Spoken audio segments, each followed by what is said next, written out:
today I'm going to talk to you about the recent development we are doing in the Steen Lab on large-scale and high-throughput plasma proteomics. So, at the Steen Lab, for the last few years, we have been really focused on analyzing plasma. As you may know, plasma, while it's a great source of biomarker because it's widely available and it's also widely collected in the clinic, it's a very challenging biofluid to analyze using.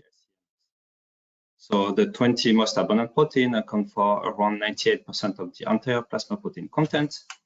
And so if you don't deplete your plasma sample, you will get only access to these classical plasma proteins such as albumin, immunoglobulin, or complements. These proteins are really interesting to have to assess, for example, the immune status of a person, but still you don't have access to most of the plasma protein. So you're really missing thousands of plasma proteins that are here represented by the bottom of the iceberg. And so if you don't deplete, you always analyze the same 300 plasma protein. And so to deplete, to have access to a greater depth of the plasma proteome, usually what was done, it's using antibody-based methods. But the issue with these antibody-based methods is that it's relatively slow. It's also expensive, and you will have issue with robustness from batch to batch. So in that context, for the past couple of years now, we're involved at the Steen Lab. We did the plasma proteomics for the impact, so it's the immunophenotypic assessment COVID-19 cohort.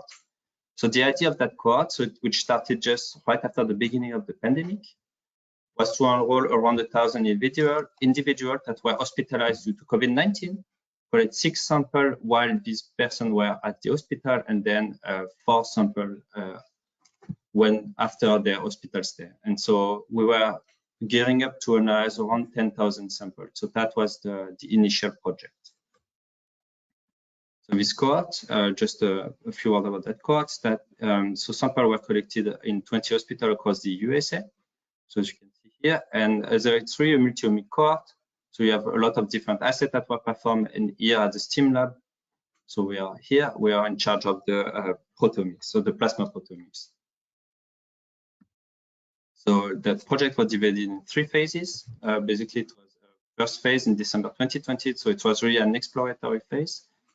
So I never, for example, analyzed before 500 samples. So it was really to see how the protocol will go, or the LCMS setup will perform. And everything went fine. So we went on with the second phase. So in April 2021, where we analyzed double the number of samples, so 1,000, and then also went very well. And so we analyzed the third phase in the September 2021 with 1,500 samples. And so between these phase 1 to 3, we analyzed 44 96 well plates, and in each 96 well plate, we had 4 plasma reference sample standard that would allow to assess our method. And so we are really getting ready to scale up the lab. So how do we approach it? How do you scale up the throughputs without compromising for the depth of plasma proteomics, and also having a very robust method? So you want to have quite a robust method between the different phases. So back in 2019, we did a preliminary study on to deplete plasma using perchloric acid on Ebola virus disease sample. So here, just a few words. So everything was done in Eppendorf tubes. It was quite a tiny cohort, so around 30 samples. So basically, we had perchloric acid to our plasma sample, protein precipitates, and so we discard the pellets, which contain some of the most abundant plasma proteins, such as albumin, and then we keep the supernatant. So it's a depleted fraction, and you can have access to lower abundant protein, and we're quite excited to see that we are able to detect, for example, Ebola virus protein in the plasma of some individual. And as you can see here, it's just 2 Ebola virus disease protein, and they nicely correlate with the CT value. So the CT value, when the CT value go to 50, it means that it's getting less and less virus, and then when you go to lower number, it's been higher. So as you can see, it correlates with the log2 LFQ intensity. But here again, everything was quite a low throughput. and it was done on a QX-active with an Oxygen LC. And so during the pandemic, so we got involved in this impact project, and we really had to scale up our pipeline. So we had to move from Eppendorf to 96 well plates, and we are using also semi-automated sample processing with an OpenTrend 2 robot. And so it's basically the same protocol. So we have our plasma sample, we have perchloric acid, protein precipitate. We centrifuge now for an hour. We get rid of, we pipette the supernatant thanks to the OpenTrend. We then it's essential to get rid of the perchloric acid. So to do so, we are using the HLB plate from water, so it's an SPE. The perchloric acid go through, then so we get rid of it, then we elute our protein, we split back, we digest overnight with trypsin, and then we inject at 60 or 100 SPD on the Evosep, and we're using a timsTOF. So this method is really cost effective.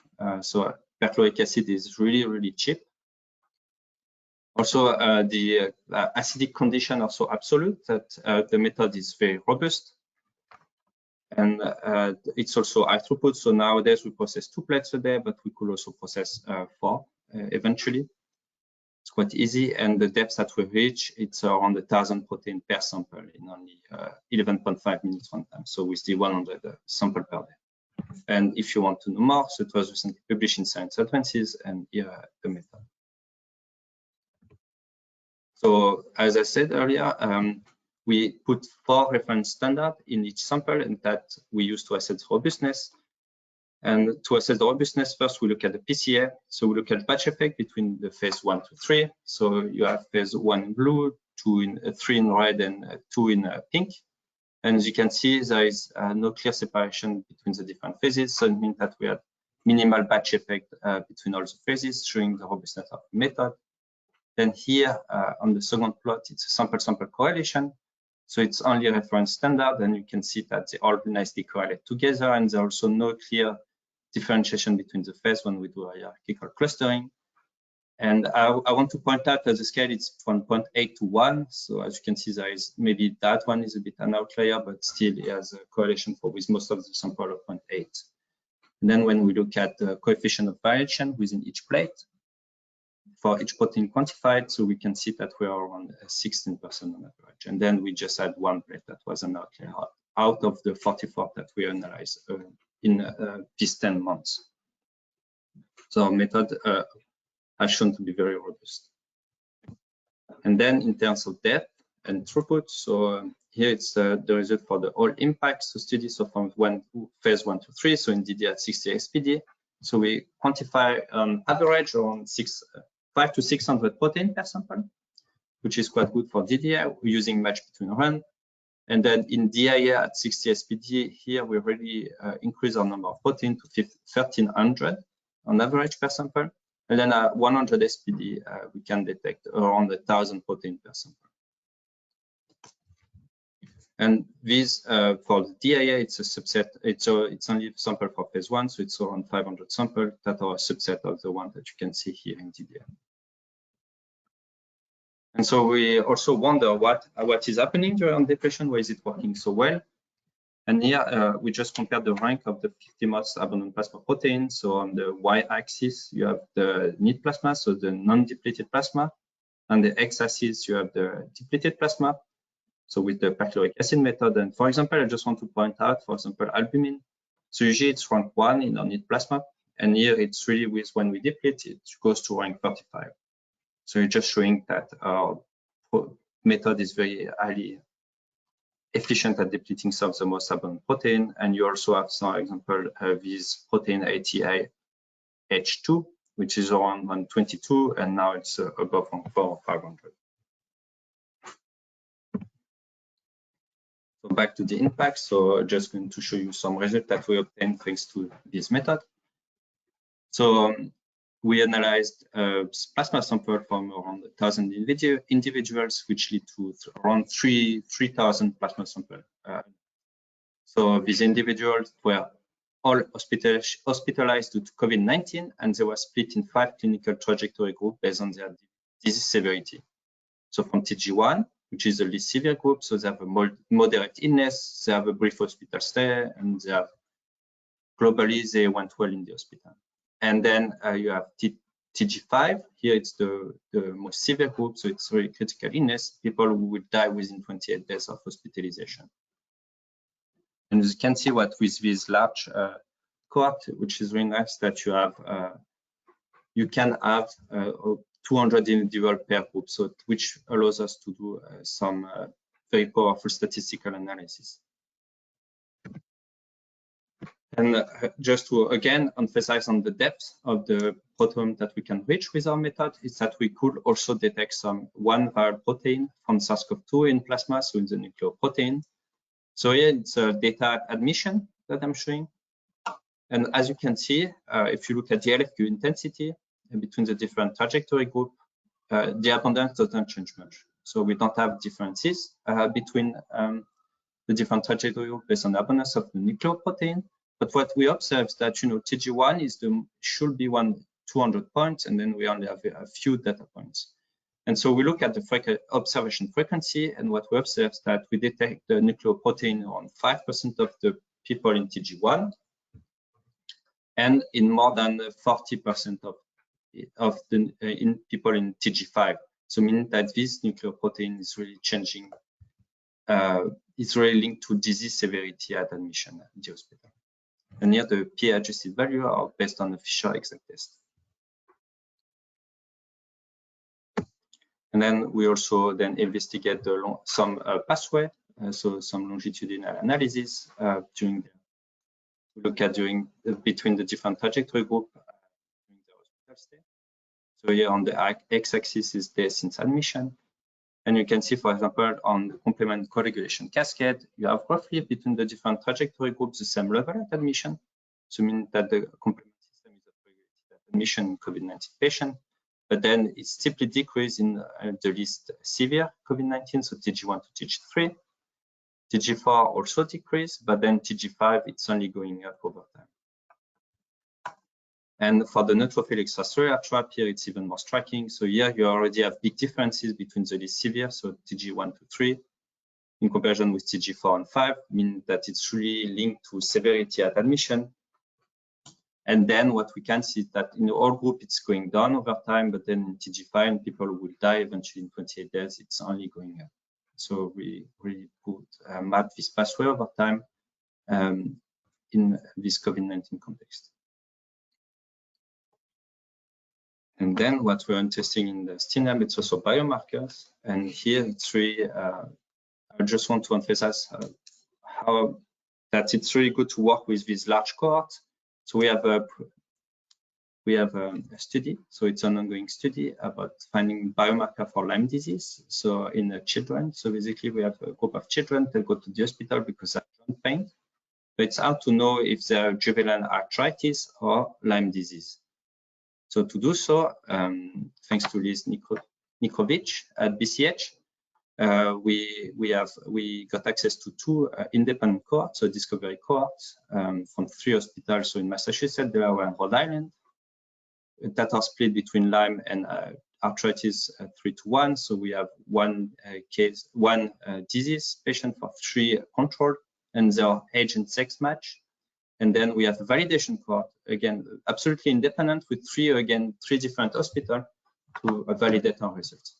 And so all of here, it was all analyzed using the Evosep and the timsTOF at DIA-PASEF 100 SPD. And what I can say about the throughput that we can access now doing plasma proteomics, that you can receive sample, put them in your freezer, then you sort them, aliquot them, process them, analyze them on the mass spec, and get the computable matrix and preliminary analysis, statistical analysis within a week. So it's quite easy to process 500 samples, and a week later you have data already to play with. And yeah, the Evosep I think was really essential that you don't really have to, you barely have any issue with it. So yeah, it's really nice. And just to show you also robustness, so you really want you know, if you do biomarkers discovery, you really want something that is robust. So yeah, I'm sure I did 2 t-tests. So for one for the discovery cohort, one on the validation cohort. And what is plotted here, it's the minus log 10 of the p-value for each. And as you can see, the colored ones, so in green, so upregulated, for example, Lyme disease, and the pink one are downregulated in Lyme disease or upregulated in control, as you want. The colored one are basically the one that share the significant p-value. So a significant adjusted p-value between the discovery and the validation cohort. And I hope you can appreciate that most of the protein that are significant in one of the cohort are significant in the other, especially for the ones that are the most significant. We don't have a point that is a weirdo here or here on the top or bottom panel. So really, I think with this new high throughput plasma proteomic method that we have now in the Steen Lab, we can really do, we can really have some robust results. And on that, I already did. So I want to thank Hanno and Judith Steen for being great mentors, also all members of the lab, which make it very nice to work there. And I really want to say a big thanks to the PROTEOMICS team